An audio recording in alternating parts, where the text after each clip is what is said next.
عید میلاد النبی اور یوم دفاع آج بلتستان بھر میں عقیدت و احترام اور قومی جوش و جذبے کے ساتھ منایا گیا۔ اس سلسلے میں چاروں اضلاع سکردو، گانچھے، شیگر، کھرمنگ اور ایڈیشنل ضلع روندو میں میلاد کی خصوصی محافل اور یوم دفاع کی تقاریب کا انعقاد کیا گیا۔ سکردو میں میلاد اور یوم دفاع کی مرکزی تقریب بزم علم و فن کے زیر اہتمام ایوان اقبال سکردو میں منعقد ہوئی۔ صدر محفل خطیب اہل سنت بلتستان مولانا محمد ابراہیم خلیل نے کہا کہ حضور صلی اللہ علیہ وآلہ وسلم انسانیت کے کردار کی تعمیر کا درس دیتے ہیں۔ آپ مکارم اخلاق کی تکمیل کے لیے مبعوث ہوئے۔ آپ کی سیرت میں عالم اسلام کو درپیش چیلنجوں کا حل موجود ہے۔ نامور محقق مصنف محمد قاسم نسیم نے کہا کہ حضور اکرم صلی اللہ علیہ وآلہ وسلم پوری انسانیت کے لیے فلاح اور نجات کا پیغام لے کر تشریف لائے۔ آپ صلی اللہ علیہ وآلہ وسلم نے سماجی و معاشی انصاف کی بنیادوں پر دور جاہلیت کے پرآشوب دور میں ایک عظیم انقلاب برپا کیا۔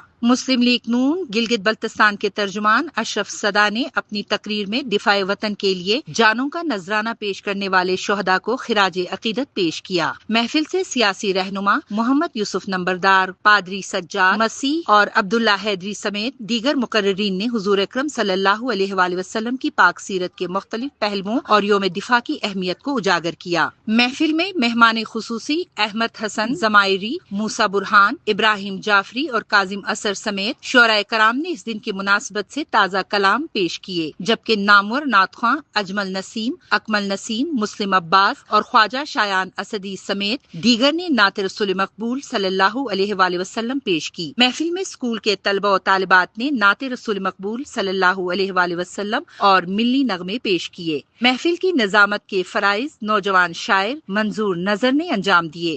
یوم دفاع کے سلسلے میں وزیر اعلیٰ گلگت بلتستان کے کوآرڈینیٹر مبشر حیدر خان کی قیادت میں موٹر سائیکل اور گاڑیوں کی ریلی نکالی گئی۔ ریلی شہر کے مختلف حصوں سے گزر کر اختتام پذیر ہوئی۔ دیگر مذہبی انجمنوں کے زیر اہتمام بھی میلاد کے پرمسرت موقع پر ریلیوں کا انعقاد کیا گیا۔